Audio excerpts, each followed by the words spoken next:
Hi, I'm Debbie Moraes, and once again, this is Legal Matters, the program that's been designed to address critical issues facing consumers and businesses today. Legal information, practical solutions, and straight talk about a wide variety of topics that affect your home and your work life.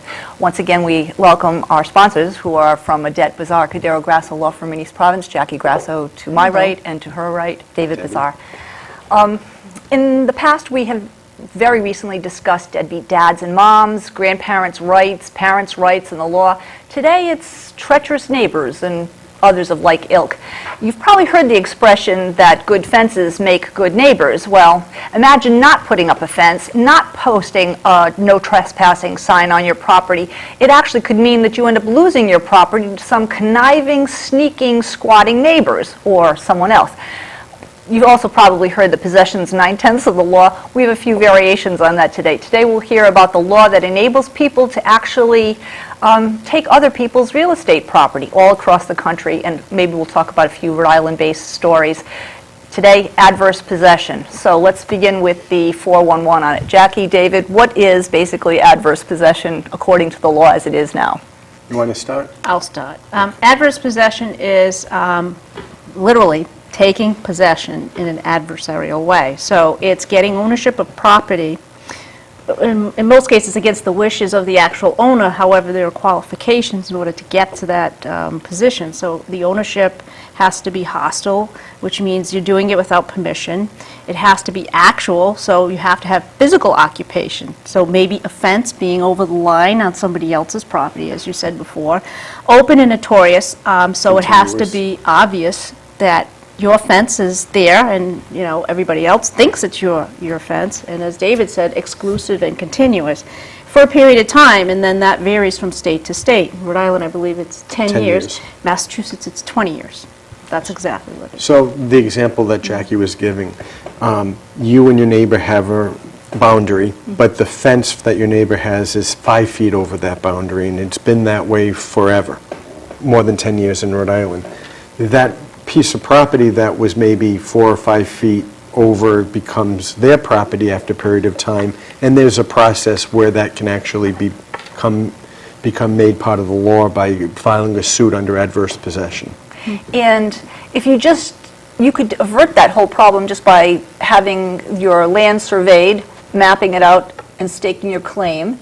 But if that were the case, and you did know that your property was here and somebody was encroaching 5 feet over, just by you not saying something to him, like get off, kindly or not so, they can actually then lose that property for trying to be a good neighbor, not wanting to confront somebody. Yeah, Isn't that a shame? The expression, you snooze, you lose, that's what happens. Yeah, and so if you do have a piece of property that there's some issue as to where the boundary is, the first step is to get the survey done.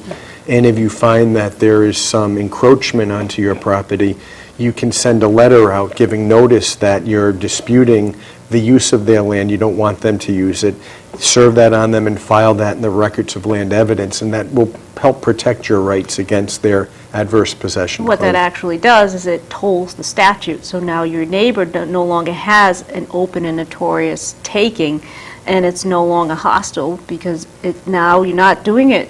Yeah, they're doing it without permission, but now you're on notice that the actual owner knows of it. So once you're on notice that there's a rightful owner that's claiming it, that stops the statute. So your 10 years stops. You're interrupting the possession, so to speak.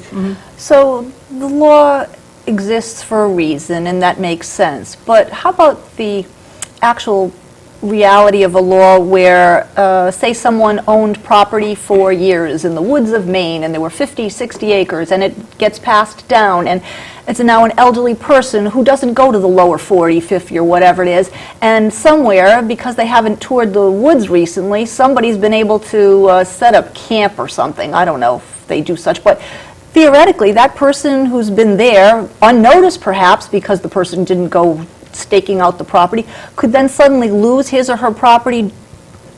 The poor elderly person, why should the onus be on them to have to be so vigilant about their property? How can that happen? That's unconscionable. Well, I guess you maybe want to go back to the history of adverse possession and the history of our country in many ways and what it's all about. remember back in the day when we were a farming country and people would want to put their lands to use, in order to encourage the use of the land, perhaps if someone came and wasn't using their land and somebody else started farming it and putting some use to the land, that was to be encouraged. So if you knew someone was using your land and you did nothing to stop it or to reach a contract or an agreement with them, their use, putting the property to some value, was rewarded with adverse possession. So if you have property up in Maine and you're not doing anything with it and somebody else is, there's some reward for putting the land to use.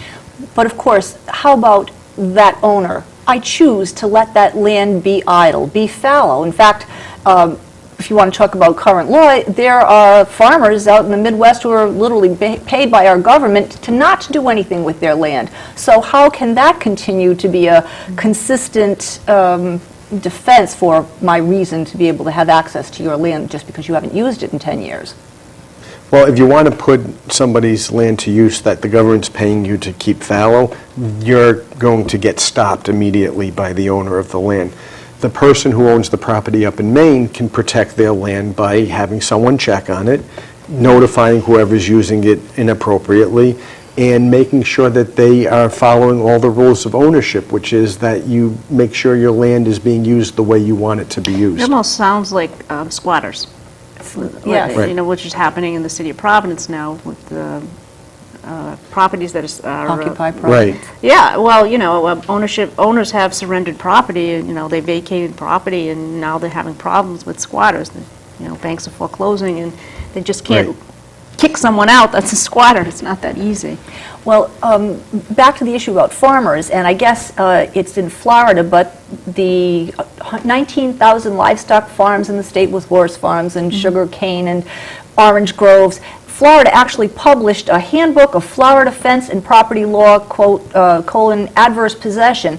It's supposed to inform property owners of their, never mind rights, but their responsibility in terms of their duty to put a fence around things that say, nail it up, no trespassing, or else you're going to lose your land. Or could lose your Or land. could lose your, yes, point well taken, could lose your land.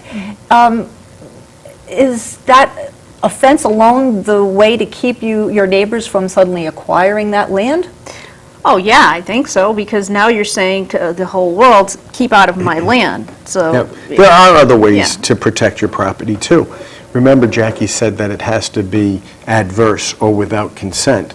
Well, you could say to your neighbor, let's say you have a driveway, and they're using your driveway to get to a piece of their property. If you give them permission to do that, now it's not adverse or hostile to you. You're saying, I'm going to allow you to do it. It's almost like what we would call a license. You give the person permission to use your property for a certain purpose that you can take away at any time. If it were me, I would put that license in writing, and I'm going to say, Because you're a lawyer, right, David. well, I want to protect my ownership of the property. I don't want to give an easement to that person, which is the right to use the property, not to own it, but to pass through it or something, but rather a license which runs with the person, not the property, so that if another neighbor comes that I don't like as much, I can say, no, you can't go through that way, go around your property. Could you actually describe a little bit more the idea of what, do they call it a prescriptive easement, or what an easement is, and how that Sure. differs from what we're talking about, actual adverse We possession? can talk about it in these terms. Obviously, there's ownership of land. I own a piece of property that abuts my neighbors. And if they were to try to use some of my property for their own purposes and occupy it and keep it, they could acquire ownership by adverse possession. An easement is a grant to somebody that might run with the property. For instance, Jackie and I own a building where our office is that shares a common parking lot with two other buildings. Well, we have a shared right to pass from the street through their parking lot to our building. We have an easement through that. That's in writing. It's an agreement that we don't own their property, but we have the right, and our clients have the right to drive through the parking lot to get to our building. If we didn't have that in writing, but we just did it, just like the adverse possession rule, we could get what's called an easement by prescription, which is the adverse possession equivalent of acquiring an easement as opposed to ownership. Another example of easement is utilities, power lines that Right. run through your property. cable companies that run cable, you Right. know, so there's always those utility easements that run with every property. When you buy a piece of property, oftentimes the attorney at the closing will go through, here are all the easements that are on the property and other uses. So you may have buried cables, as Jackie's saying, or utilities that run under the property. The easement gives the utility company the right to go in and maintain that, whether it's an underground gas line or whatever. Now, Rhode Island does have a current case that I was just reading about. A realty company plus owns land with a couple of buildings on it, and 2 other businesses are on it, and you have trucks, and the trucks want to have access, and do have access to a loading dock that's on the owner's piece of land. Well, they've been using it, they've been using it for years, then someone else moves in, and suddenly the owner doesn't want them to use that, maybe because they don't like the cargo that they're shipping, or whatever the reason. I suppose that doesn't really matter. But does that owner now say, does he have the ability to say, I might have let Butterfly Realty use it, but I'm not going to let you use it, even though it's been used as an easement for years?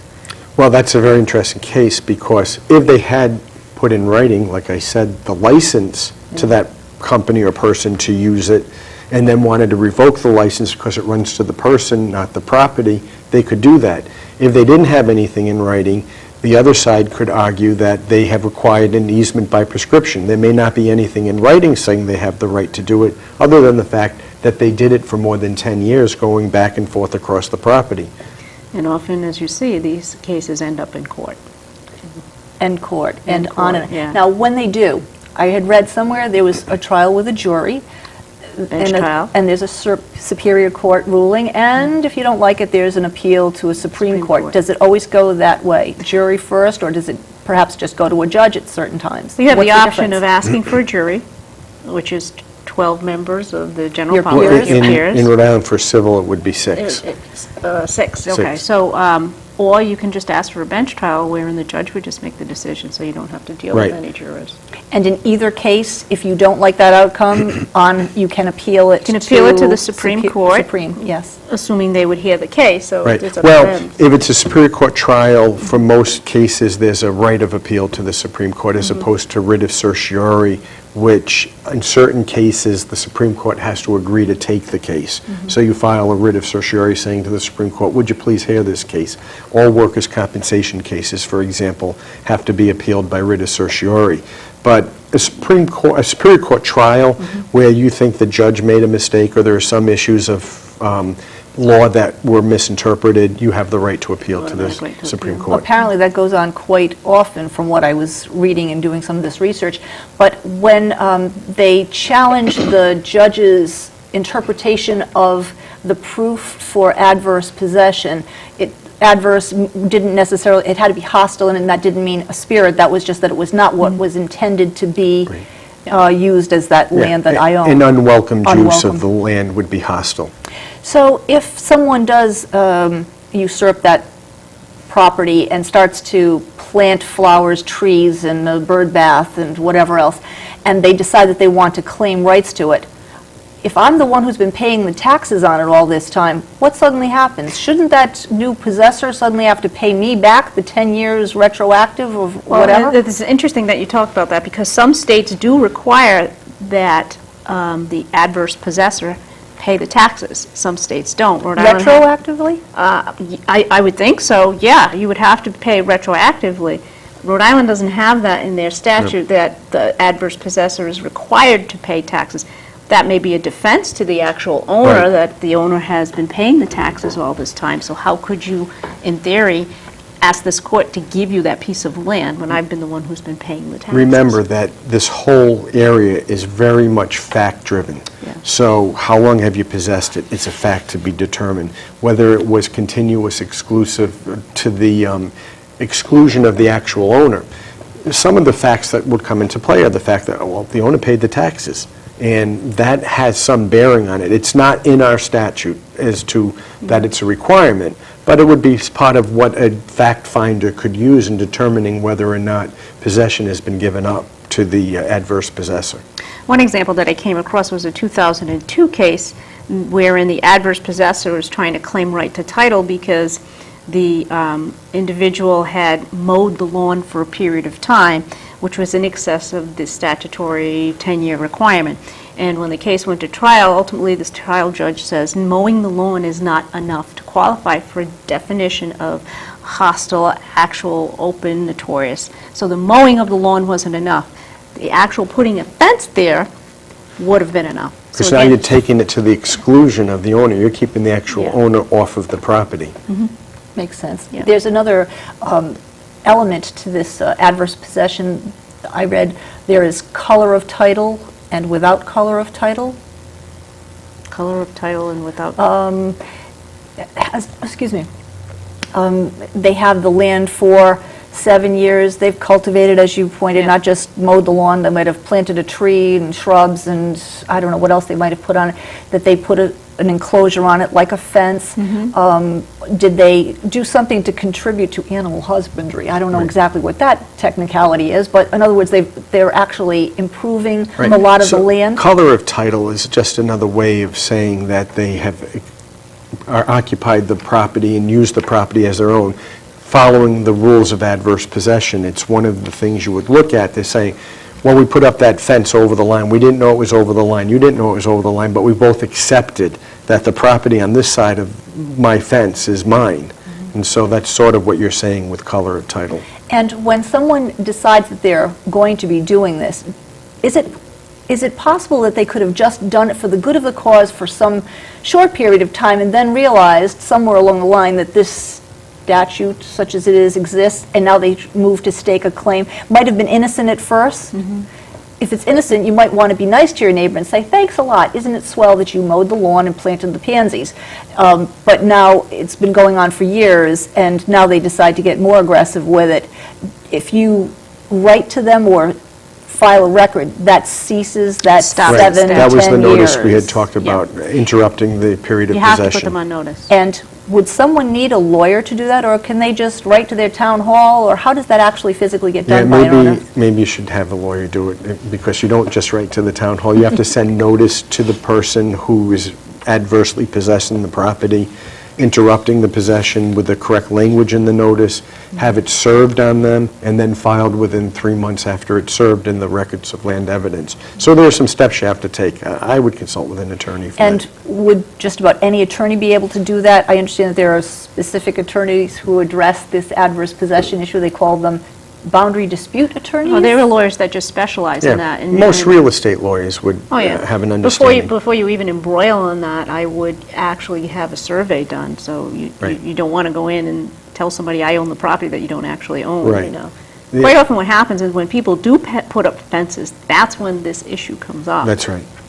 You know, they say fences make friends. I've also heard the other side. the other side, which is fences make enemies. Or maybe fences make lawsuits. There so. you go, make lawsuits, yeah. Perpetuates the business. Yeah. So another area where this whole use of property comes up is people who live near lakes and the shore and so forth, and there's a whole lot of issues that come up with access to the shore and people passing through other people's property to get there. Neighborhoods where there's always this whole use of a path or a property to go through, and whether or not that creates adverse possession or an easement by prescription or something of that nature really becomes a very interesting area of the law. If someone decides to take this issue to a court, I imagine, they say that this can be a very contentious thing. I could certainly see where it would. You're trying to take my property? Hatfields and the shame on McCoys you. with your Right. neighbor, yeah. Is there any chance that this could go the way of mediation? It seems that this could be a long, dragged-out, and as the cases I've read go on for years and appeals and so on.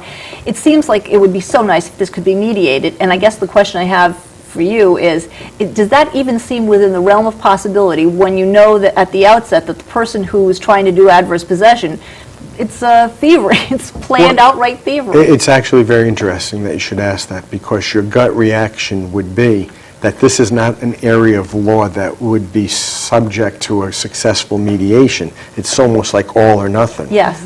But it's not really. Okay. And there are other issues that can come into play. For example, you and I are disputing whether or not you have adverse possession of a piece of my property. Well, you know what? We could settle that. You need it, I don't, I'll sell it to you. Yeah. Give me some money for it, and what's a fair market value? And that's a good area of mediation. So mediation actually could work in this area. There was a Rhode Island case down in South County where there was a plot of land in between two different people who owned each a plot of land. One ends up taking it over a little bit at a time, as we're talking, mow the lawn, plant the pansies, have the friends and the relatives park their cars when they have the family picnic. And because they like the land so much, they send a letter to the other owners, could you consider selling me this land? It goes unanswered 3 years, 4 years, 6, 7, 10 years. Now that person says, well, they didn't respond, but I own that land. And I guess it's a contested issue because now that owner says, well, you are clearly telling us that you know that you don't own that land. You're trying to buy it from me. So do they lose ground on the fact that they've already acknowledged somewhere in the middle of that 10 years they know they don't own it because they're asking if they could buy it? Does that nullify the 10-year business? That would be an interesting question of law, because if they're still otherwise meeting all of the criteria of adverse possession doesn't require you to think you own the property. It requires you to follow the rules that Jackie set out at the beginning. So just because you're trying to negotiate something and trying to settle something doesn't necessarily mean that it's interrupted your adverse possession. In fact, when the owner received notice from the individual, the adverse possessor, the owner should have responded and said, you know, you Get off. You get off my Should have- property. oh, should have said Should that. have responded and said, you're on my property, I'm not interested in selling it to you, please. Depending on what's off my in the property. letter, and that's going to be the whole key. Depending on what's in there, it could absolutely create a better case for adverse possession if you're basically saying, I'm using your property, I really like your property, I'm going to continue to use it. However, if you'd like me to buy it at this point in time, I will. Otherwise, I'm just going to keep using it. And if there's no response to that, you could argue that that is giving a reason to the owner of the property to react, who didn't react. Now, if you were representing the one who wants adverse possession of a piece of land, would you have ever suggested that they do that first to do the good thing in the nice way, offer to buy it? Or would it just be go about your business, hope that they never notice anything, never say anything, never investigate the property or what you've done to it, and then just it makes a nice tidy little case? What do you think? That would be interesting. I mean, I don't handle property disputes, but maybe I would say maybe, and I'm not sure, but I may say just leave it alone, wait for the 10 years to run, and then move on acquiring the property. I may. From a legal perspective, if you really want that answer, if the case you described is a real case working its way through court, I'd like to read the Supreme Court decision first before I give the advice. But short of that, I always tell people things like that, disputes are better off resolved between parties than by the courts. So I would always encourage people to try to resolve cases, and whether they put it in writing or they contact the people, however they do it, try to resolve it first, and then if you can't, then litigate it. I mean, obviously, attorney work is work, it's business.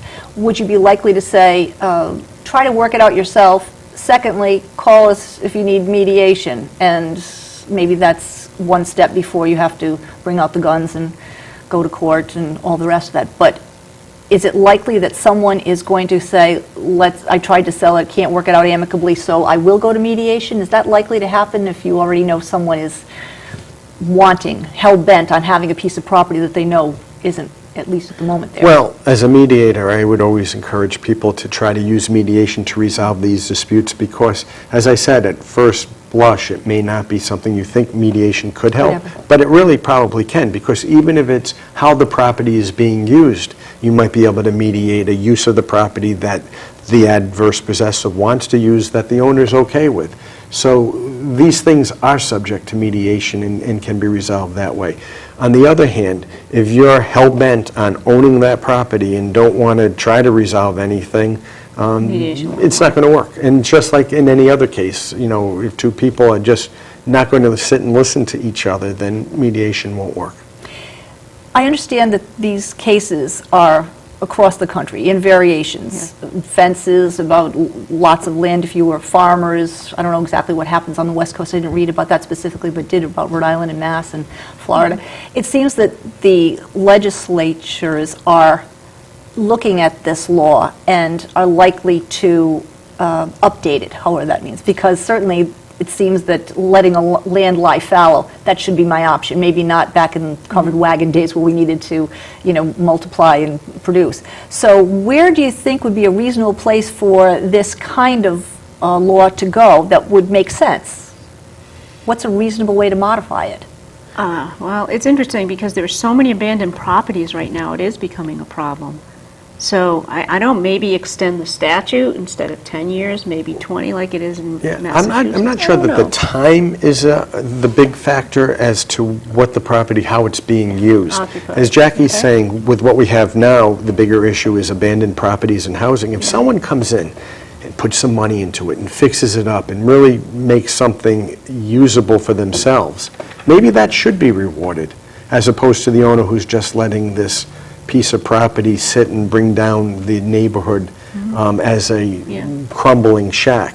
So maybe if we're going to look at some changes, it's what have you done to really improve the property and make the economy in the area better than the owner was doing, who was just sort of abandoned it and not paying any attention. Comment, if you will, in the short time that we have left. What about the tax sale issues? Oh, I just read about this last night. So what about those circumstances? I had a gentleman Jackie? who sent me an email, actually I would get back to him tomorrow, but his house was sold at tax sale. And in order to, for the purchaser to own the property, you have to let a 1-year right of redemption pass. So if the actual owner doesn't redeem the property in 1 year, after that year, the purchaser of that tax sale property has to then commence a foreclosure action in Superior Court. Foreclose the right of redemption. Yes. So what happened in this case is title was purchased at tax sale. It wasn't redeemed within 1 year. The person who contacted me said, well, now the tax sale purchaser is now delinquent on his taxes and I haven't been foreclosed on. What do I do? So that may be another show in and of itself, because he does still own the property. Maybe he can sell it, but it creates a huge title problem. Right. It's very interesting. If somebody else comes along and buys it at a tax sale, now you have two potential. Can the original owner buy it back at the tax sale and then foreclose Maybe. the right of redemption of the guy who bought it from It's interesting. It may be another show in and of itself, that and squatters maybe. I don't know. Well, clearly there were cases here about squatters, but that sounds like it's a good possibility too. Well, we hope that this discussion of adverse possession is helpful to you. Hopefully you don't have any thieving, conniving neighbors, but if you do, perhaps this has been helpful. If you have any questions, certainly we ask you to email legalmatters@fullchanneltv.net. And we, as always, thank you for watching. We hope you'll be with us in our next session. We thank our viewers. We also would like to thank Jesse Dufault and Kathleen Forrest for being our producers today. And thank you to our Bazar, Grasso law firm in East Providence. Any other questions or suggestions? legalmatters@fullchanneltv.net. And maybe it is next week that we'll talk about that title issue.